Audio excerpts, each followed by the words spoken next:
Isa na naman magandang araw at salamat sa Diyos, nagkita-kita naman tayong muli. Dun sa mga nagbabalak na pumunta dito sa Canada, gulatin nyo yung mga taong walang bilib sa inyo. Pumunta kayo sa Canada nang wala kayong dalang passport.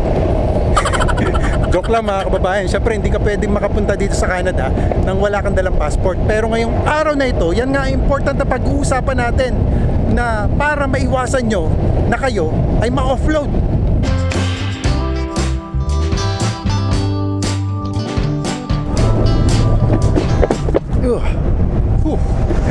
Kaya pala nitong skateboard na ito, yung lubak na yun. Natatakot ako dun eh. Parang feeling ko pagka nalubak ako, sesent lang tayo. Masarap mamasyal pagka ganitong panahon. Sinasamantala na nung ibang mga tao dito sa Canada yung ganitong panahon kasi malapit na naman ang magtaglamig. Saglit lang kasi ang tag-init dito eh. Then after that 6, 7, pag minsan umabot ng 8 months yung taglamig eh. Yun kala ko talaga ay.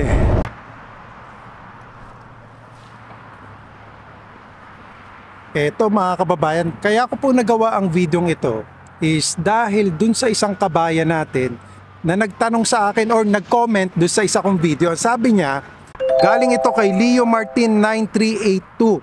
Sir Idol, pakishare po lahat ng mga sasabihin ko. Ang lahat nangyayari ngayon sa immigration sa atin na maraming mga kababayan natin na papunta sa Canada, karamihan ay puro mga na-offload at nade-deny. Ultimong complete papers kami na tourist at visit, maraming hindi nakaalis papuntang Canada. Ang daming hinihingi kung ano-ano mga naiisip nila na kahit hindi kasali sa interview, daig mo pa yung criminal investigation interview, akala mo may ginawa kang malaking kasalanan. Mantalang siguro to, mantalang kompleto ka sa mga papeles, kung ano yung wala ka, yun ang hinahanap sa'yo, kumbaga, personally na. Hindi ko po alam kung anong ibig sabihin niya na personally na yung mga hinahanap sa kanya ng mga dokumento daw. Kaya ngayong araw na ito ay mag-review tayo. Ano nga ba yung mga hinahanap na mga documents at papaano natin maiiwasan na tayo ay ma-offload or ma-deny or hindi matutuloy yung pangarap natin na makapunta dito sa Canada. Kaya eto mga kababayan, isa-isahin natin. Una na kailangan nyo malaman is, katulad na nasabi niya, kailangan po complete yung inyong documents. At mamaya iisa-isahin nga natin yung mga documents na kailangan meron kayo para hindi natin masabi na personalan na ito. Personal na yung mga hinahanap. Hindi ko po kasi alam talaga kung anong ibig niya sabihin na personal na, nagkakaroon na ng personalan. Pero aside from documents, kailangan po, syempre, yung mga documents na ipapakita natin ay dapat legit, hindi po peke. Kasi, hindi ko alam kung paano ma-verify kung totoo or peke ang inyong documents. Pero kailangan po, legitimate, legit po yung mga papel na ipapakita ninyo. Pangatlo po is, ito lang naiisip ko ha, pinoprotektahan kayo doon sa mga sinasabing human trafficking. So, para maproteksyonan kayo, syempre, sinisigurado na hindi kayo victim of human trafficking. At pang-apat, kailangan din naman, legit yung inyong, ano pa kailangan legit? Yung inyong, for example, yung ETA na tinatawag, yung Electronic Travel Authorization. Kailangan po, legitimate yan at hindi po peke. At eto na nga yung mga documents na kailangan nyo. Una na po na kailangan nyong ipakita habang dumidilim tayo, papaliwanagin natin to. Sana ay wag tayong abutin ng ulan dito. Nag-iiba-iba yung lighting conditions dito eh. Kasi hindi malaman kung ano ba, uulan ba or hindi ba uulan. Eto, syempre, unang kailangan nyo is passport. Kailangan nyo po ng passport bago kayo makaalis at makapunta dito sa Canada. Sabihin nyo, napaka-basic naman po yan. Syempre, kailangan detalyihin natin kahit sabihin natin basic Common sense lang naman yun di ba? Passport, kailangan ninyo. Pangalawang kailangan ninyo, visa. Dun sa country na pupuntahan natin kung applicable. Kailangan ba talaga ng visa dun sa pupuntahan natin bansa? Kagaya po dito sa Canada, kailangan nyo po ng visa. Kung kayo ay visitor, di visitor visa po. Ngayon, meron po mga kababayan natin na nakakapunta dito visa-free. Gumawa na po ako ng video patungkol dyan. Pero kailangan po kayo ay eligible do sa sinasabi na visa-free. Meron pong eligibility yan Kaya kailangan nyo pong i-check yan. At kung kayo ay eligible do sa visa-free na yon, ang kailangan nyo na lang po ay electronic travel authorization na dapat syempre legit at hindi nyo po ito pineke. So napaka-important po niyan. Pangatlo, yung Overseas Employment Certificate. Lalo na po do sa mga bago pa lang nalalabas ng bansa natin. Kailangan po natin ng OEC. Doon po sa iba na eligible na do sa OFW Pass, may ginawa na rin po akong video dyan Lalagay ko na lang po yung mga video na yun para ma-review nyo po kung kayo ay eligible kayo do sa OFW Pass na tinatawag. So OEC or OFW Pass, kailangan nyo po yan kung kayo po ay worker ka. Dun sa mga magbi-visit naman, do sa mga bansang pupuntahan nila, hinahanap din po yung return ticket. Kasi, syempre magbibisita lang po kayo dun di ba? Kaya meron po kayo dapat na return ticket. Kaya hinahanap din po yung ticket ninyo papunta dito kung pupunta kayo sa Canada or at kasama po yung inyong return ticket. Hotel booking. Siyempre po, lalo na kung wala naman po kayong kamag-anak na pupuntahan dito. Kailangan nyo po ng hotel booking.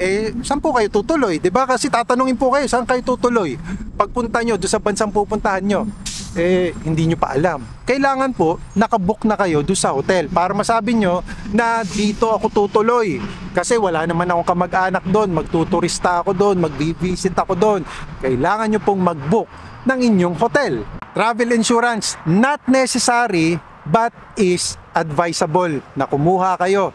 For kung halimbawa kayo ay visitor na pupunta dito, maganda rin po kasi na meron kayong travel insurance. Proof of financial capacity, lalo na po doon sa mga visitor.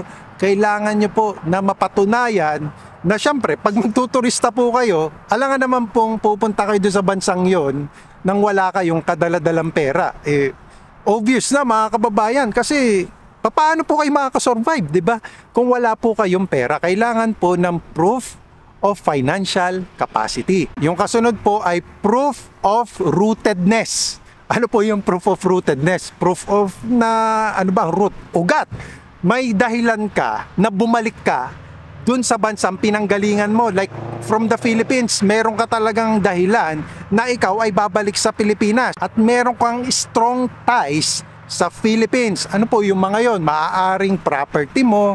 Kasi po itong mga ito, mostly dun sa mga aalis po ng bansa na bibisita lang po dun sa bansang yun Kasi ang kailangan po, mapatunayan na kayo po ay babalik dun sa bansang pinanggalingan ninyo kasi nga magbibisit lang po kayo. And then proof of sponsorship. Babasahin ko po ito mga kababayan para alam nyo po at wala po tayong makaligtaan dun sa information na kailangan nyo malaman about proof of sponsorship.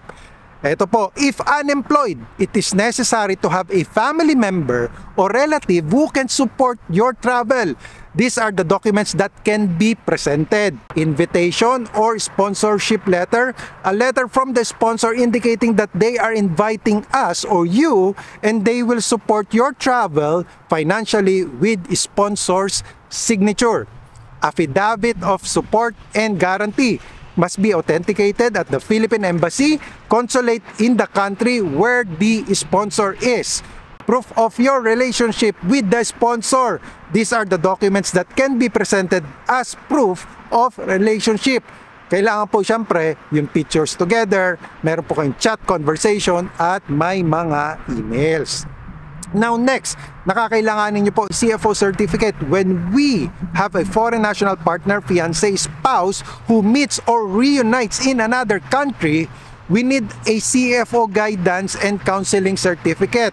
When we are immigrant visa holders, permanent residents in another country, we need to attend the CFO's PIDOS to get a certificate. So, kakailanganin nyo po yan ha mga kababayan. At ito, very important, doon sa mga nagtatanong sa akin, kung ano daw bang itatanong sa kanila na tanong doon sa immigration, pagka sila ay tinanong, kailangan alam nila yung sagot doon sa itatanong nila. Ay, puro tanong pala tayo.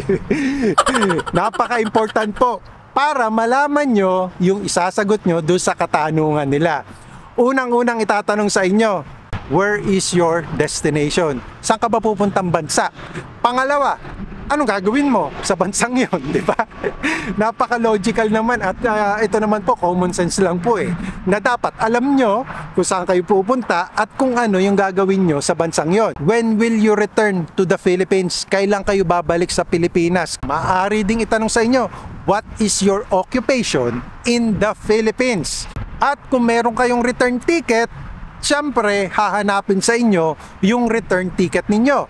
Next, do you have a travel insurance? At next po, is this your first time traveling abroad?